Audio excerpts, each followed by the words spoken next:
Admiral Marcus Kane stood before the massive holographic display aboard the UES Defiance, watching as another Zephyrian fleet fell to human tactical superiority.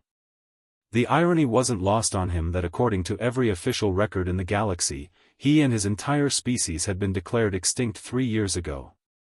The Galactic Council had made their proclamation with typical bureaucratic certainty after the hegemony's final solution campaign against Earth and her colonies. What they hadn't counted on was humanity's stubborn refusal to die quietly. The bridge hummed with controlled chaos as Lieutenant Commander Jessica Torres coordinated the fleet's next jump. "Sir, we've got confirmation from the Kepler station survivors. They're ready for extraction, but we've got incoming hegemony reinforcements, looks like a full battle group." Kane nodded grimly, his weathered face reflecting the blue glow of tactical displays. At 62, he'd seen humanity rise from a single world to a modest interstellar presence, only to watch it all burn when the hegemony decided that humans were too unpredictable to be allowed to exist. The official story was that Earth had been sterilized, the colonies glassed, and humanity wiped from the cosmic stage. The Galactic Council had even held a moment of silence. But the hegemony had made a critical error in their genocide. They'd been too thorough too quickly, and in their haste to eliminate humanity, they'd left survivors scattered across the outer rim. Mining stations, research outposts, deep space exploration vessels, and military units that had been too far out to be caught in the initial wave. These scattered remnants had done what humans did best when faced with extinction: they'd adapted, evolved, and struck back with a vengeance that surprised even themselves. Captain Ryan Mitchell's voice crackled through the comm from his stealth frigate, the Ghost of Terra. "Admiral, we've got eyes on the hegemony supply depot at Rigel 7. Security's lighter than expected. Looks like they're still operating under the assumption that dead humans can't fight back." Kane allowed himself a rare smile. Mitchell had been a smuggler before the war, and his knowledge of the galaxy's hidden routes and forgotten stations had proven invaluable in keeping humanity's ghost fleet supplied and mobile. The transformation of humanity's survivors into something the galaxy had never seen before hadn't happened overnight. Dr. Elena Rodriguez, their chief scientist and former xenobiologist, had been instrumental in reverse engineering captured hegemony technology. Her work aboard the mobile research platform Prometheus had given humanity weapons and defenses that their enemies couldn't predict or counter. "We're not just fighting with human technology anymore," she'd explained to Kane months ago. "We're fighting with human ingenuity applied to alien science. They can't anticipate our solutions because we don't think like them." The hegemony's greatest strength had always been their rigid hierarchy and predictable tactics. They'd conquered dozens of species by overwhelming them with superior numbers and technology, then integrating the survivors into their empire as client races. But humanity refused to follow the script.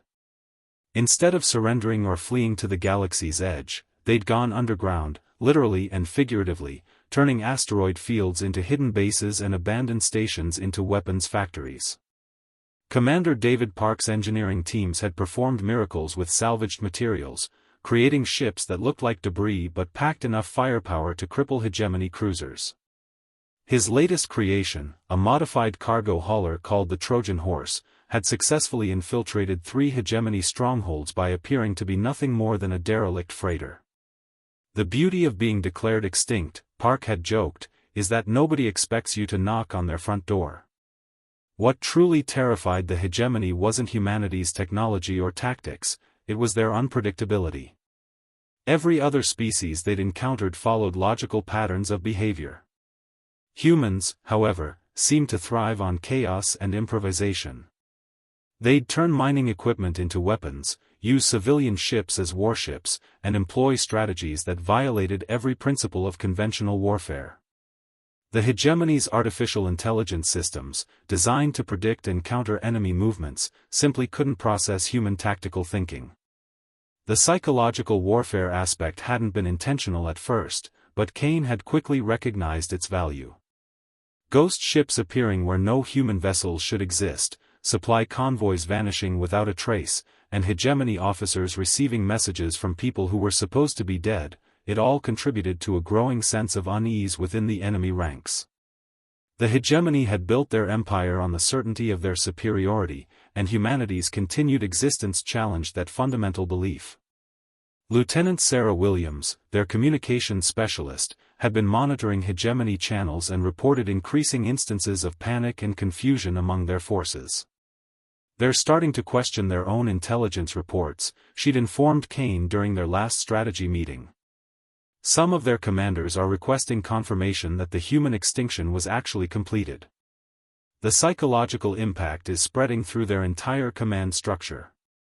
As Kane watched the tactical display update with reports from across the galaxy, he reflected on how far they'd come from those desperate early days. Humanity had been reduced to perhaps 50,000 survivors scattered across hundreds of light-years, but they'd managed to not only survive but to strike back with increasing effectiveness. They'd learned to use the galaxy's assumption of their extinction as a weapon, appearing where they were least expected and vanishing before effective retaliation could be organized. The war was far from over, but for the first time since the hegemony's initial assault, Kane felt something approaching optimism. Humanity had always been at its best when facing impossible odds, and being declared extinct while still fighting might just be the ultimate impossible odd they needed to not only survive, but to remind the galaxy why humans had earned their place among the stars in the first place. The hegemony's Supreme Commander Vextar stood in the crystalline command chamber of the flagship Dominion's Edge, his 4 arms gesturing in agitation as holographic reports flickered around him. The insectoid leader's compound eyes reflected the red warning lights that had become all too familiar in recent months. "Explain to me," his voice resonated through the chamber's translation matrix, "how a species we eliminated is somehow responsible for the destruction of 17 supply convoys in the past month alone."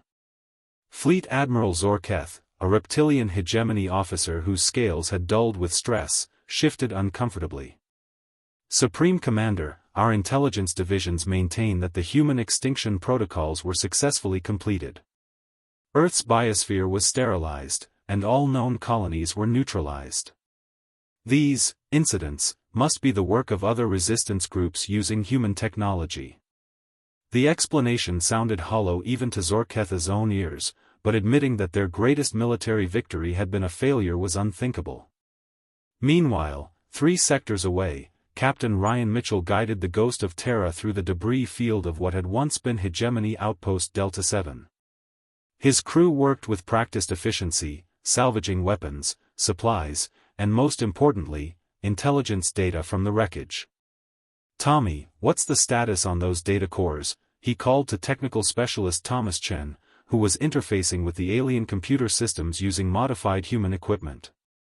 "Got it, Captain," Chen replied, his fingers dancing across the hybrid interface Dr. Rodriguez had designed. "Looks like they were coordinating supply runs for 3 different battle groups. And sir, they've got some kind of new scanning protocol they're implementing. They're specifically looking for human biosignatures." Mitchell frowned at this development. The hegemony was adapting, which meant humanity's ghost war was having a real impact. Back on the Defiance, Dr. Elena Rodriguez was deep in her laboratory, surrounded by a mixture of human and alien technology that would have seemed impossible just years before.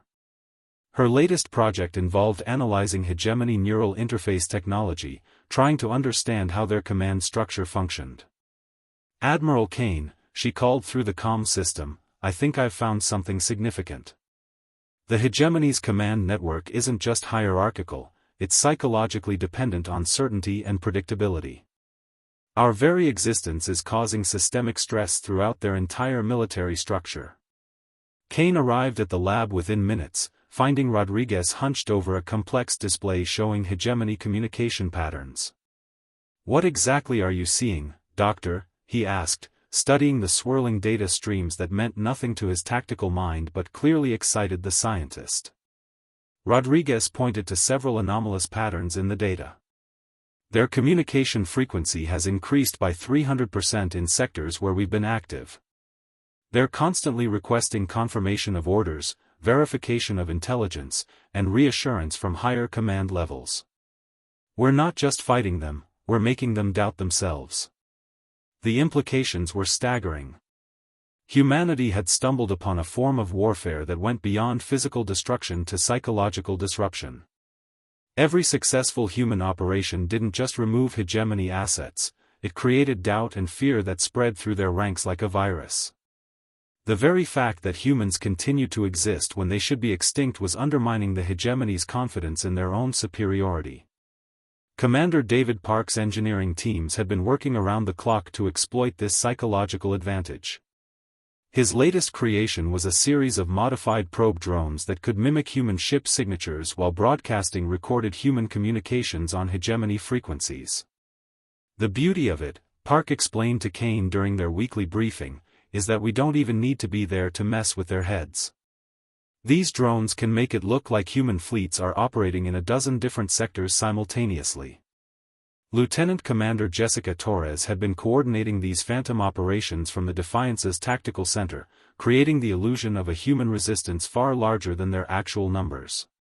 "We've got hegemony forces chasing ghosts across half the galaxy," she reported with satisfaction.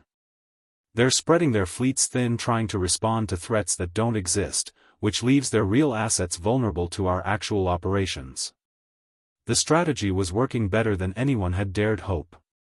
Hegemony forces were becoming increasingly paranoid and inefficient, jumping at shadows and wasting resources on false alarms.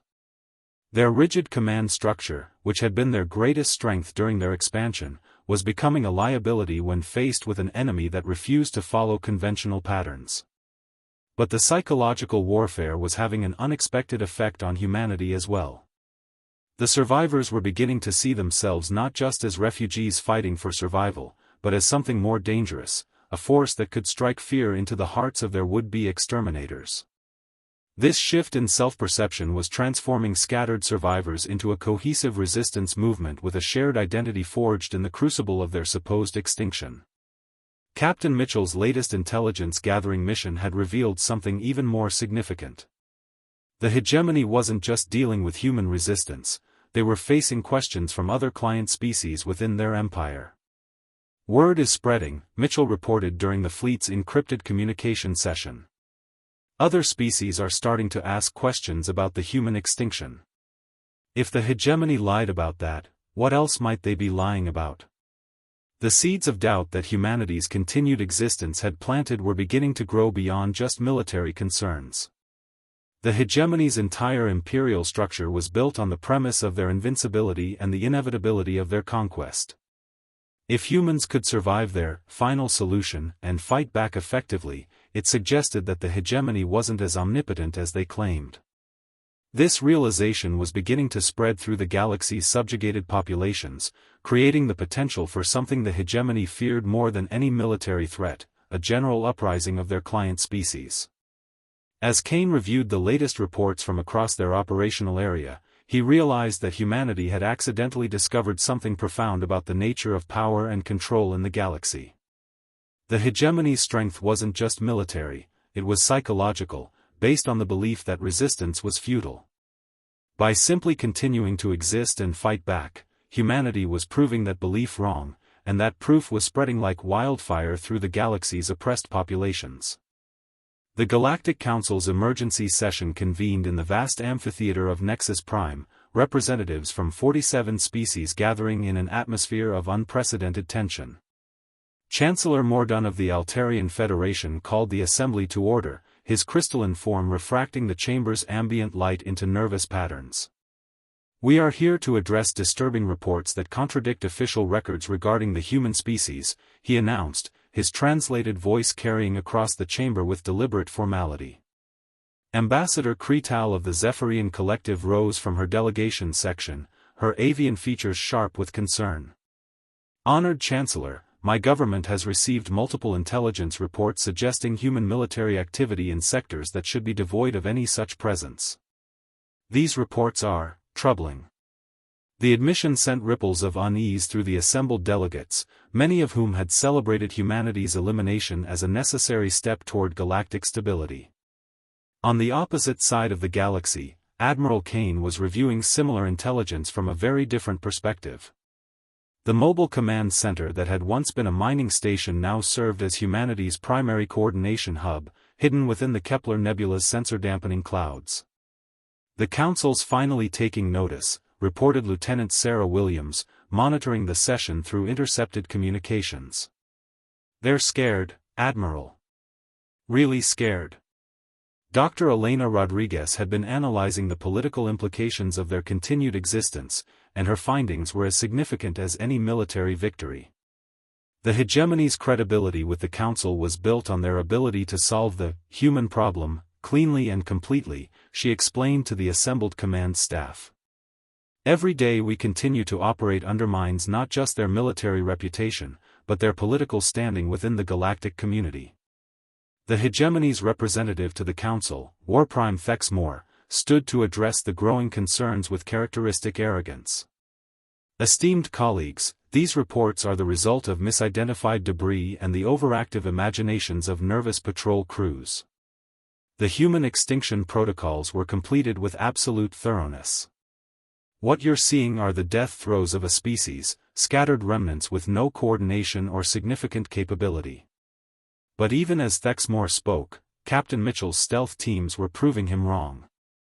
The Ghost of Terra had successfully infiltrated the hegemony's primary intelligence hub at Vega Station, and technical specialist Thomas Chen was downloading terabytes of classified data. "Captain, you need to see this," Chen whispered urgently. "They've got files on something called Project Silence. Looks like they've been actively suppressing reports of human activity to maintain their credibility with the Council." The revelation was staggering. The hegemony hadn't just failed to eliminate humanity, they'd been covering up that failure to preserve their political position. This deception went far beyond military embarrassment. It represented a fundamental breach of trust with the Galactic Council and could potentially destabilize the entire political structure that kept the hegemony in power. Commander David Park's engineering teams had been working on a project that would exploit this political vulnerability. "We're not just going to prove we exist," Park explained to Kane during their strategy session.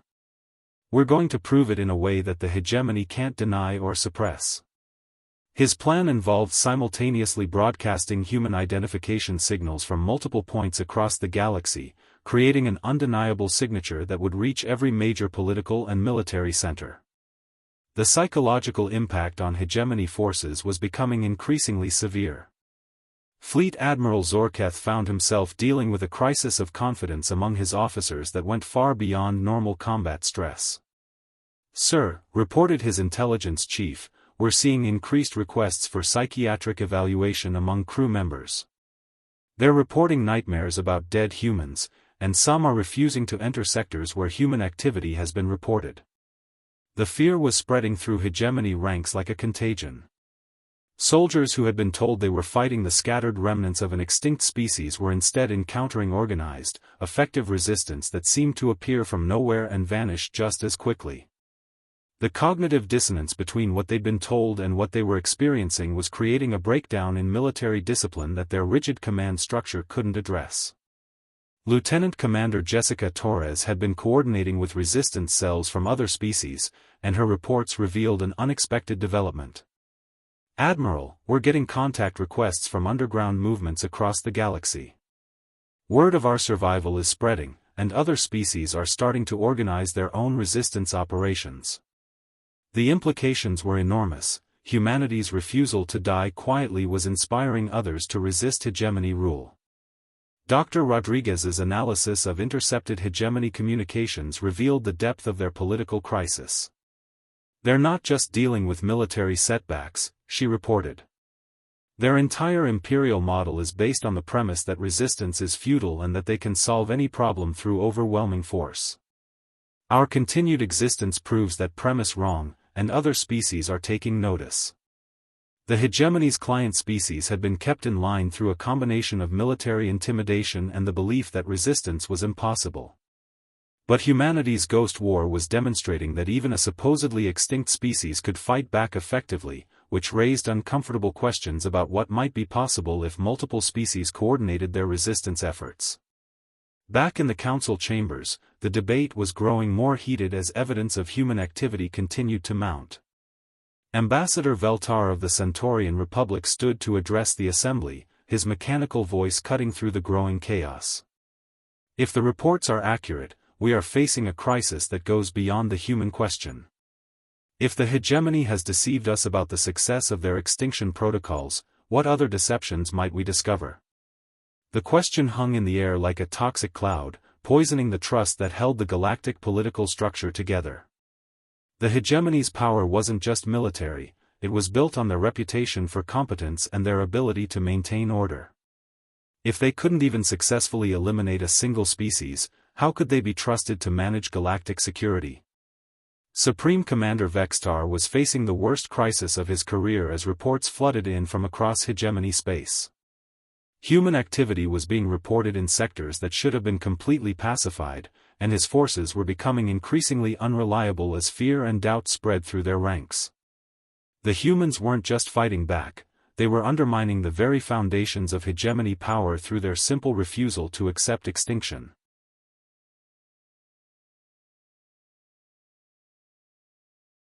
As Kane reviewed the latest intelligence reports, he realized that humanity had stumbled into something far more significant than a guerrilla war.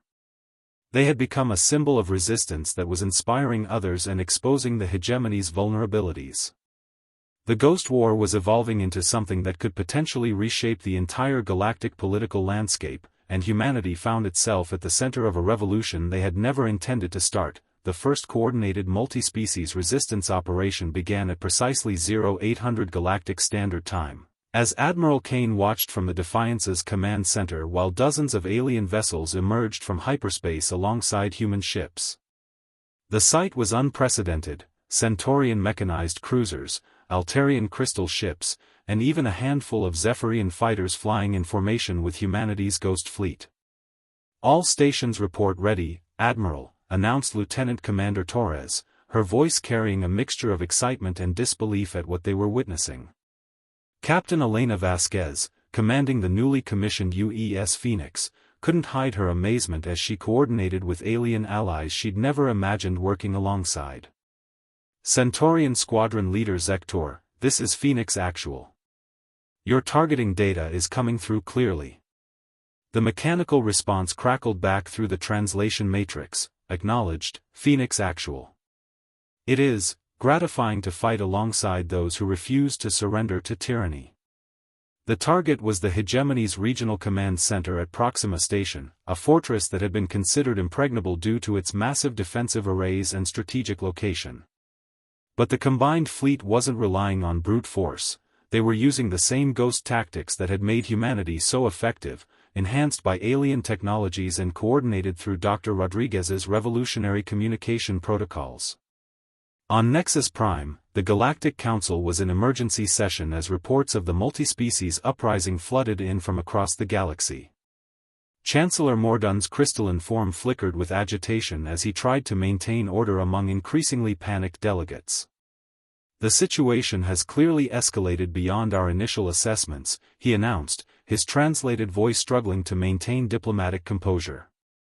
"We are no longer dealing with isolated human survivors, but with a coordinated rebellion that threatens the stability of our entire galactic order."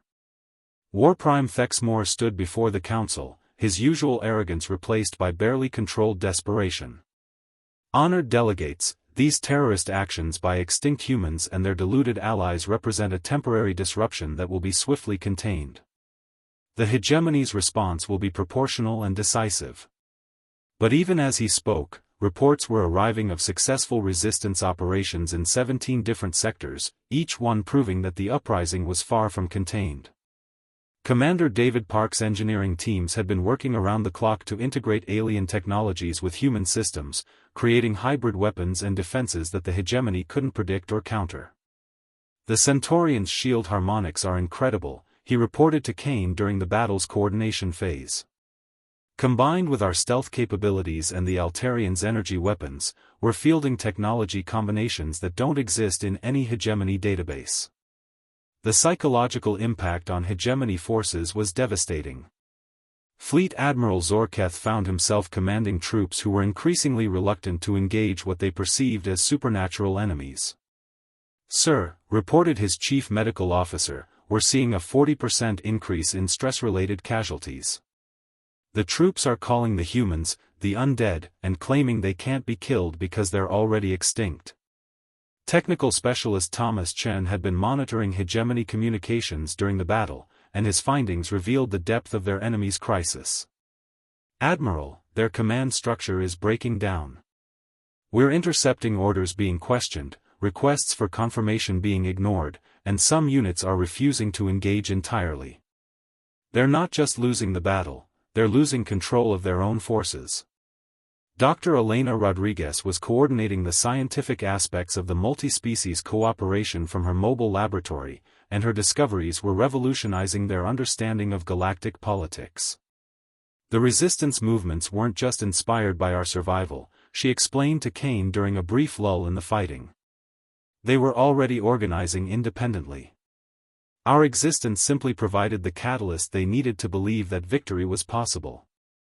The battle for Proxima Station became a symbol of something larger than military victory. As human and alien ships fought side by side against hegemony forces, they were proving that the Empire's greatest weapon, the belief that resistance was futile, was nothing more than an illusion.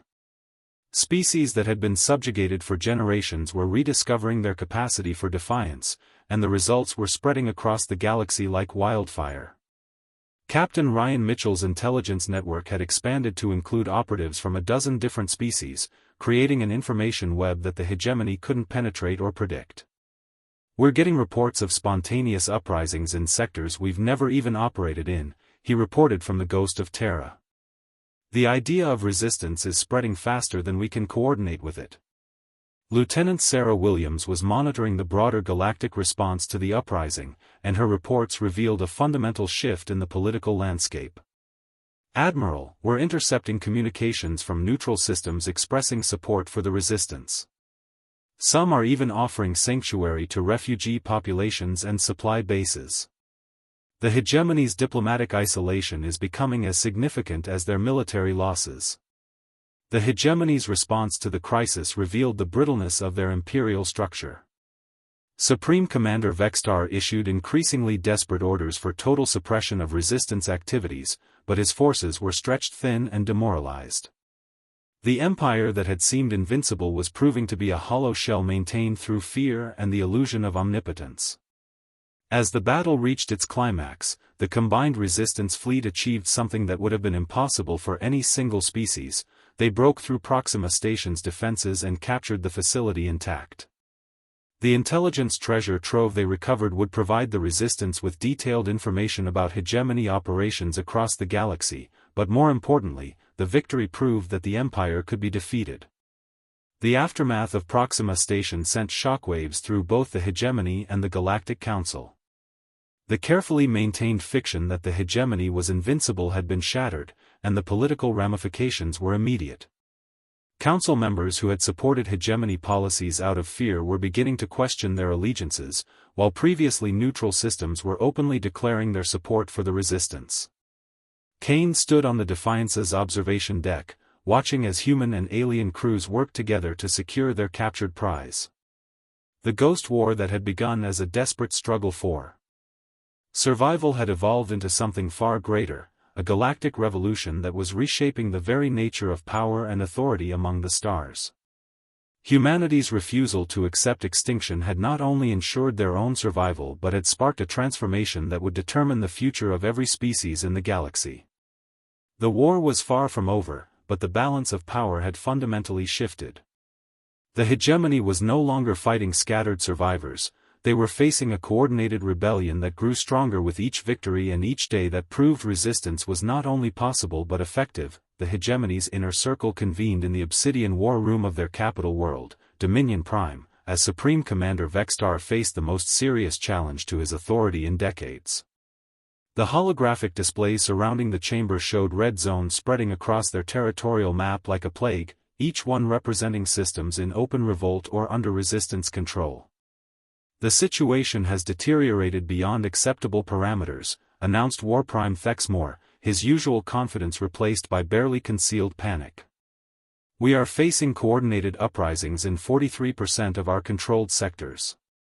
General Cax Ven, the hegemony's chief military strategist, gestured toward the tactical displays with obvious frustration.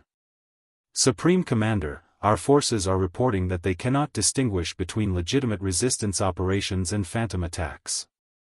The human psychological warfare has infected our entire command structure with paranoia and uncertainty. The admission was devastating. The hegemony's greatest strength had always been their predictable, overwhelming response to any threat, but they couldn't respond effectively to enemies they couldn't identify or locate. Meanwhile, aboard the UES Defiance, Admiral Kane was coordinating the largest multi-species military operation in galactic history. Representatives from 17 different resistance movements had gathered in the ship's expanded conference center, their diverse forms creating a scene that would have been impossible just months earlier. The hegemony's response patterns are becoming increasingly erratic, reported Commander Jessica Torres, displaying intelligence gathered from across their operational area. They're pulling forces from stable sectors to reinforce threatened ones, which is creating new opportunities for resistance activities. Dr. Elena Rodriguez had been analyzing the broader implications of the galactic uprising, and her findings suggested they were witnessing a fundamental transformation in how power operated among the stars. The hegemony's control was always more psychological than military, she explained to the assembled resistance leaders. They maintained order through the belief that resistance was impossible. Once that belief was shattered, their entire system began to collapse from within. Captain Ryan Mitchell's expanded intelligence network was providing real-time information about hegemony movements across the galaxy, but more importantly, it was revealing the depth of discontent within their own ranks. "We're intercepting communications from hegemony officers questioning their orders," he reported from the Ghost of Terra. Some are even requesting transfers to non-combat positions rather than face what they're calling ghost fleets and undead armies. The psychological warfare that had begun as an accidental byproduct of humanity's survival had evolved into a sophisticated campaign that was destroying hegemony morale from within. Technical specialist Thomas Chen had been working with alien psychologists to understand how different species processed fear and uncertainty, allowing them to tailor their phantom operations for maximum psychological impact on diverse hegemony forces. On Nexus Prime, the Galactic Council was fracturing as member species chose sides in the growing conflict. Ambassador Kretal of the Zephyrian Collective stood before the assembly, her avian features sharp with determination. "The evidence is undeniable, the hegemony has systematically deceived this council about their capabilities and their methods. We can no longer support an organization that maintains order through genocide and lies." Her words triggered a cascade of similar declarations as species after species withdrew their support from hegemony policies. Chancellor Mordun struggled to maintain order as the council session devolved into chaos. "Honored delegates, we must consider the implications of destabilizing the current galactic order," he pleaded, his crystalline form flickering with stress patterns. "Without the hegemony's peacekeeping forces, we risk a return to the chaos of the pre-unification era." But his words fell on deaf ears as delegates who had once feared hegemony retaliation now saw opportunity in their weakness. The Resistance's success was creating its own challenges as Admiral Kane found himself coordinating not just military operations but the political framework for a post-hegemony galaxy. "We need to start thinking beyond just defeating the hegemony," he told his senior staff during their daily briefing. "These species are looking to us for leadership in creating whatever comes next, and we need to be ready for that responsibility." Commander David Park's engineering teams were struggling to keep up with demand as resistance cells across the galaxy requested human-design modifications to their equipment. "We've gone from scavenging spare parts to running the galaxy's largest technology transfer program," he reported with exhausted satisfaction. "Every species we work with adds their own innovations to our designs, creating combinations that are more effective than anything we could have developed alone." The hegemony's attempts to regain control were becoming increasingly desperate and counterproductive. Supreme Commander Vextar had authorized the use of planet-killing weapons against worlds suspected of harboring resistance activities, but these extreme measures only served to drive more species into open rebellion. "They're destroying their own credibility with every atrocity," observed Dr. Rodriguez as reports of the latest hegemony excesses reached the resistance leadership. Fleet Admiral Zorketh found himself commanding forces that were increasingly unreliable as news of resistance victories spread through hegemony ranks. "Sir, we're seeing desertion rates approaching 20% in some units," reported his chief of staff. "The troops are beginning to question whether the war is winnable, and some are actively seeking ways to avoid combat assignments." The hegemony's rigid discipline was cracking under the pressure of fighting an enemy that refused to follow conventional patterns. Lieutenant Sarah Williams had been monitoring communications from neutral systems, and her reports revealed a fundamental shift in galactic public opinion. "Admiral, we're seeing open support for the resistance from systems that were previously too afraid to oppose the hegemony. Some are offering to join the alliance formally, while others are providing covert support and intelligence." The resistance was evolving from a military rebellion into a legitimate political alternative to hegemony rule. The transformation was most visible in the liberated systems, where human and alien administrators were working together to establish new forms of governance based on cooperation rather than domination. These experiments in multi-species democracy were providing a practical demonstration that alternatives to hegemony rule were not only possible but more effective at maintaining peace and prosperity. As Kane reviewed the latest strategic assessments, he realized that the war had reached a tipping point. The hegemony was no longer fighting to expand their empire, they were fighting for survival as their own subjects turned against them. The ghost war that had begun with humanity's refusal to accept extinction had become a galactic revolution that was reshaping the very foundations of interstellar civilization. The resistance had grown from scattered survivors into a legitimate government in exile with the support of dozens of species and the recognition of major galactic institutions. The question was no longer whether they could defeat the hegemony, but what kind of galaxy they would build in its place. The liberation of the hegemony's primary shipyards at Titan Forge marked the beginning of the end for the empire that had once seemed invincible.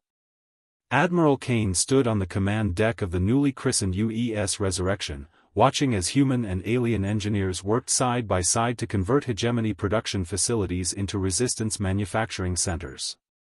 "Status report, Commander Park," he called to his chief engineer, who was coordinating the massive conversion effort from a mobile command center. "Admiral, we've successfully reprogrammed 60% of the automated production lines," Park reported, his voice carrying exhaustion and exhilaration in equal measure. "The Centaurian's manufacturing protocols are integrating beautifully with hegemony technology. We'll be producing hybrid vessels within the week." The implications were staggering. The resistance would soon have access to industrial capacity that rivaled the hegemony's remaining facilities. Dr. Elena Rodriguez was analyzing captured hegemony databases, and her discoveries were revealing the true scope of their enemy's deception. "Kane, you need to see this," she called from her expanded research facility aboard the Prometheus.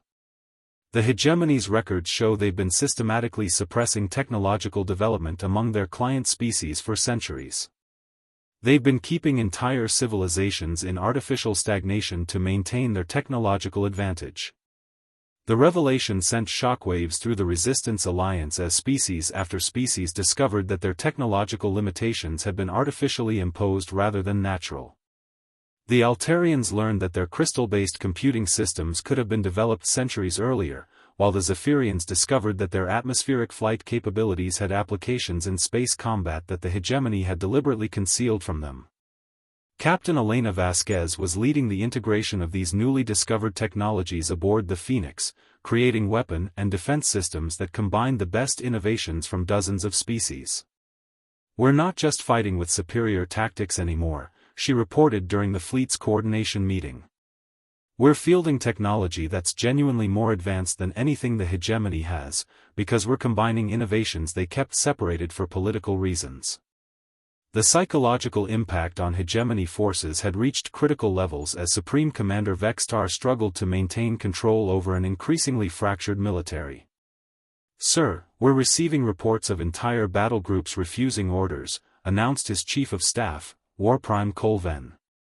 "They're claiming that fighting the resistance is futile because the enemy cannot be killed." The irony wasn't lost on Vextar that his force's greatest fear was facing an enemy they believed to be already dead.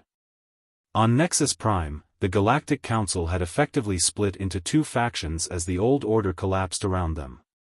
Chancellor Mordun found himself presiding over an empty chamber as species after species formally withdrew from hegemony-aligned policies. The Council recognizes the Resistance Alliance as a legitimate governmental entity, announced Ambassador Veltar of the Centaurian Republic, his mechanical voice carrying across the nearly deserted chamber. We call upon all remaining hegemony forces to cease hostilities and enter into negotiations for a peaceful transition of power. But the hegemony's leadership was far from ready to surrender.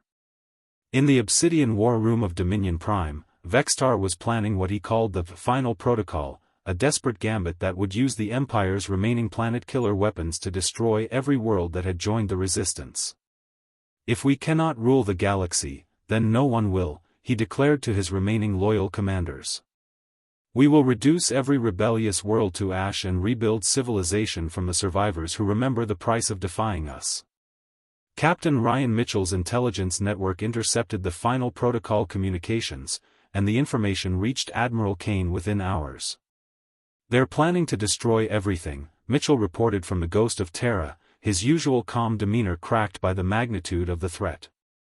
We're talking about genocide on a scale that makes their attack on humanity look like a minor skirmish.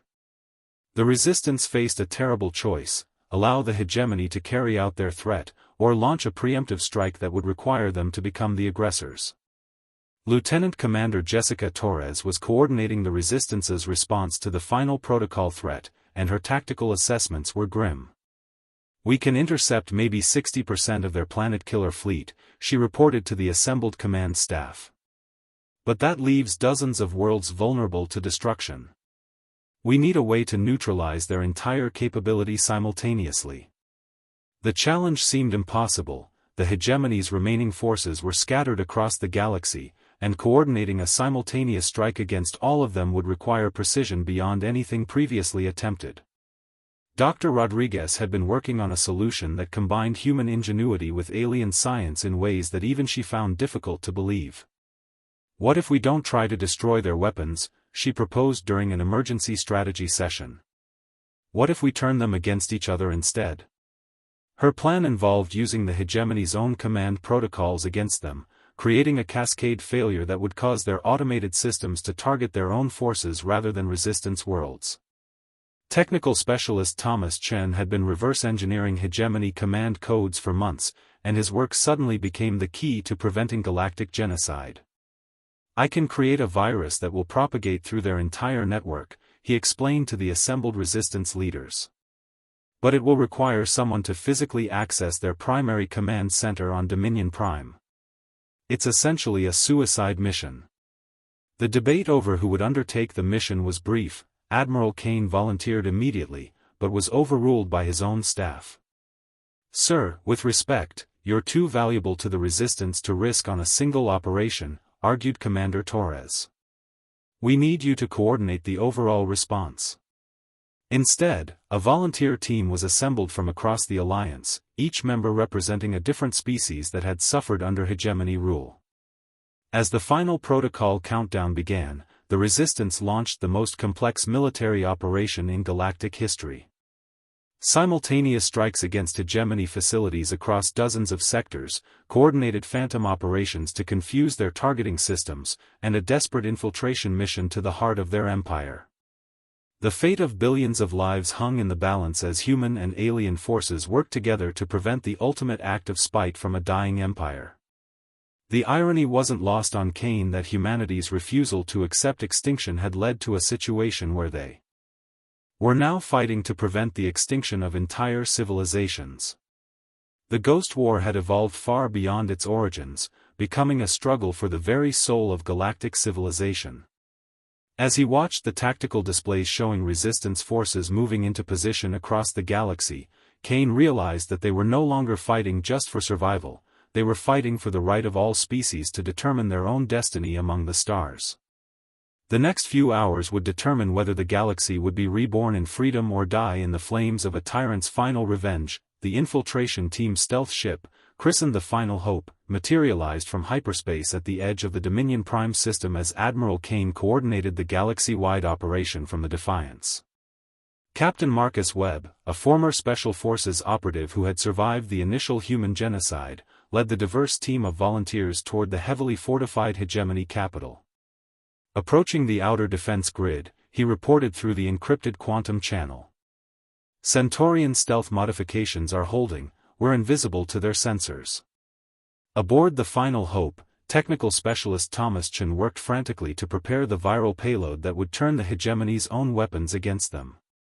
"The command virus is ready," he announced to his teammates, who represented 7 different species united in their determination to prevent galactic genocide. "Once we access their primary command center, I'll need exactly 4 minutes and 30 seconds to upload it to their entire network." The margin for error was non-existent. Any delay would allow the final protocol to proceed. On Dominion Prime's surface, Supreme Commander Vextar stood in the Obsidian command chamber, watching as his planet-killer fleet moved into position around Resistance worlds.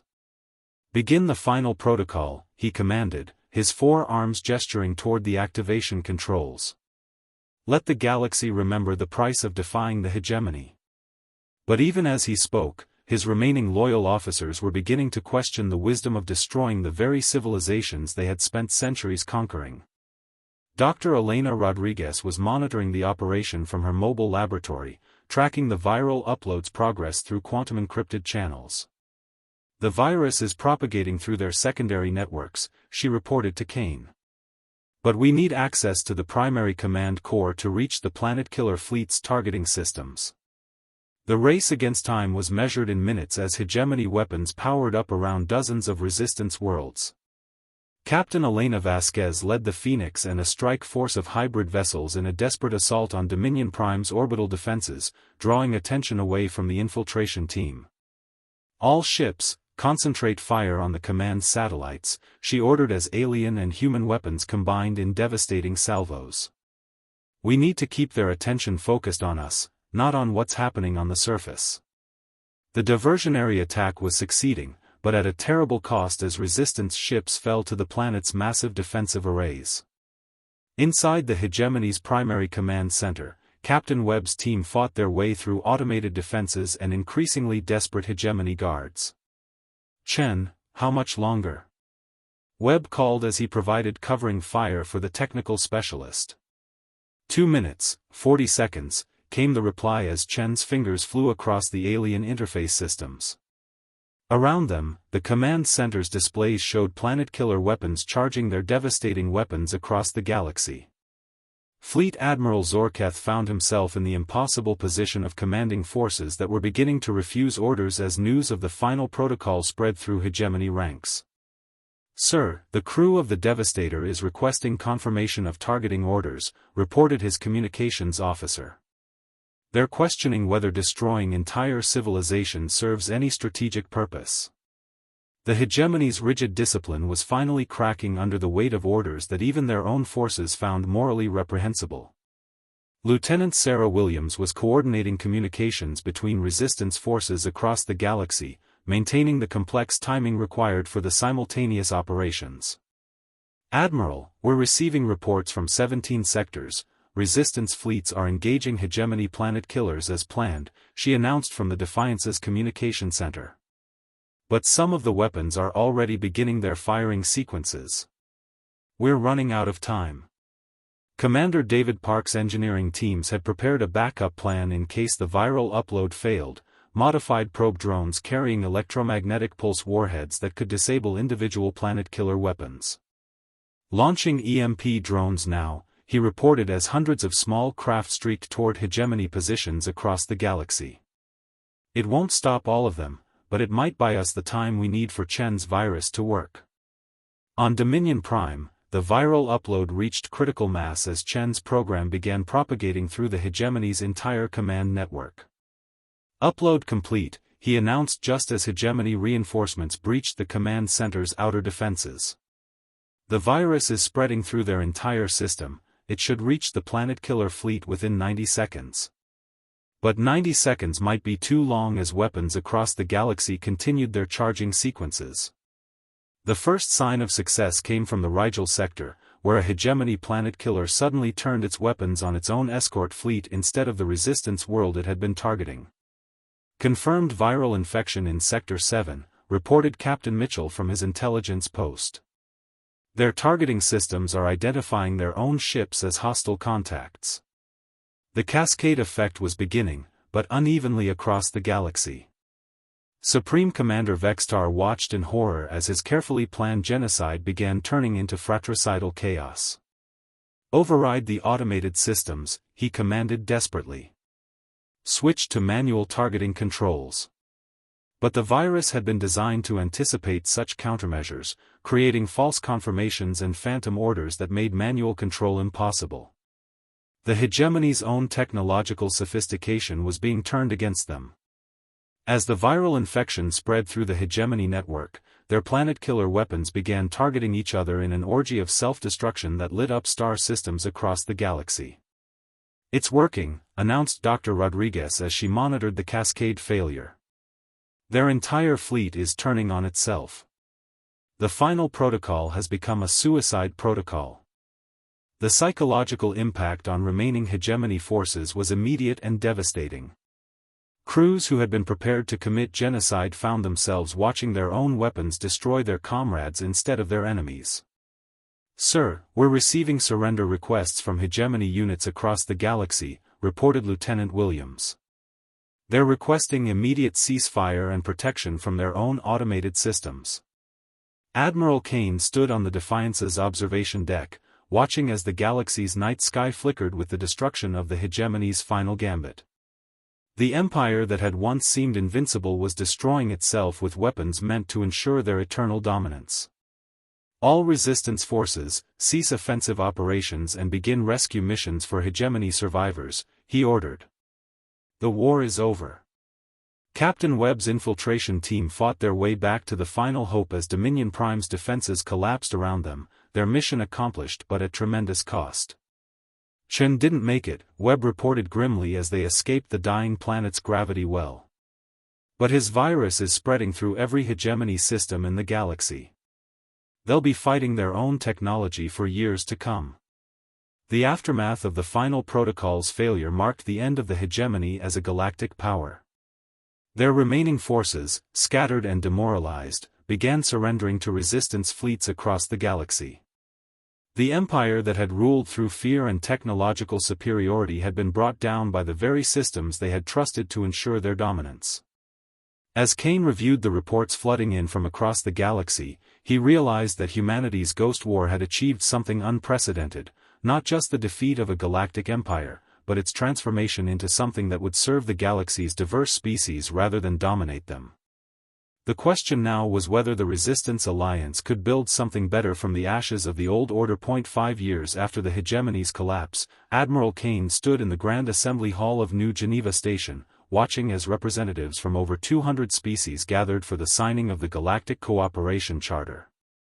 The irony wasn't lost on him that humanity, once declared extinct by galactic decree, was now hosting the ceremony that would establish a new framework for interstellar civilization. "Ladies, gentlemen, and honored beings," he addressed the diverse assembly, "today we formalize what we've already proven, that cooperation achieves what domination never could."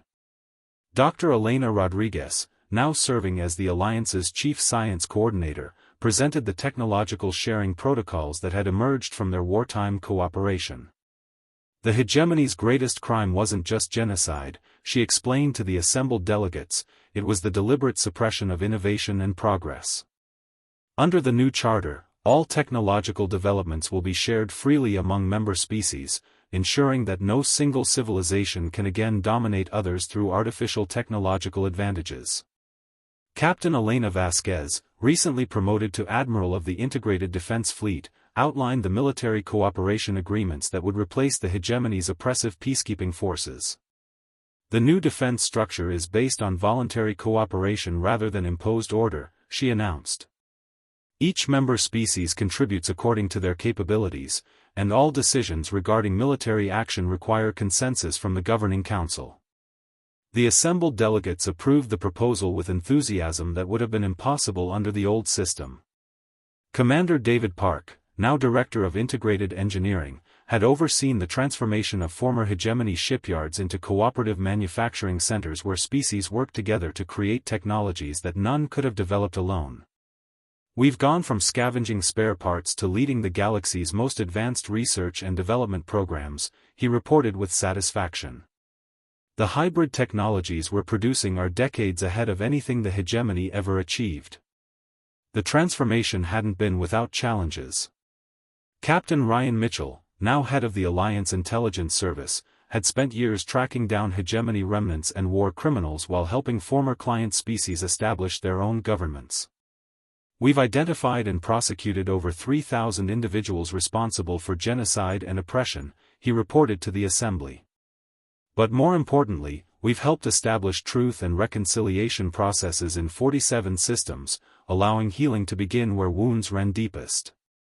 Lieutenant Commander Jessica Torres, promoted to Strategic Coordination Director, had overseen the complex process of redistributing resources and territory as the galaxy reorganized itself along cooperative rather than imperial lines.